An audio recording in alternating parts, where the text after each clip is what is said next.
ایک دفعہ کا ذکر ہے کہ ایک نوجوان اپنی بے روزگاری اور غربت سے بہت پریشان تھا۔ وہ محنت تو کرتا تھا لیکن اسے لگتا تھا کہ شاید اس کی قسمت ہی خراب ہے۔ ایک دن وہ ایک بزرگ کی خدمت میں حاضر ہوا اور اپنی پریشانی بیان کی۔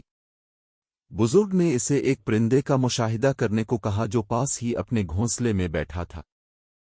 بزرگ نے کہا، اس پرندے کو دیکھو، یہ صبح خالی پیٹ اپنے گھونسلے سے نکلتا ہے، اس کے پاس کوئی گودام نہیں، کوئی بینک بیلنس نہیں، لیکن کیا تم نے کبھی کسی پرندے کو بھوکا مرتے دیکھا ہے؟ اللہ اسے بھی رزق دیتا ہے اور شام کو وہ آسودہ ہو کر واپس آتا ہے۔ نوجوان نے جواب دیا، لیکن میں تو انسان ہوں، مجھے تو کوشش کرنی پڑتی ہے۔ بزرگ مسکرائے اور بولے، بالکل، پرندہ بھی اڑتا ہے، دانے تلاش کرتا ہے، پھر اسے رزق ملتا ہے۔ مسئلہ تمہاری کوشش میں نہیں، تمہارے یقین میں ہے۔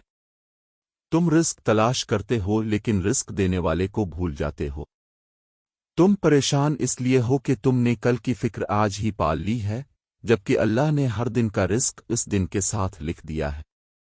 نوجوان کو بات سمجھ آ گئی۔ اس نے پوری لگن سے کام شروع کیا اور اس کا دل اس بات سے مطمئن ہو گیا کہ جب تک اللہ پر بھروسہ ہے، اسے کبھی بھوکا نہیں رہنا پڑے گا۔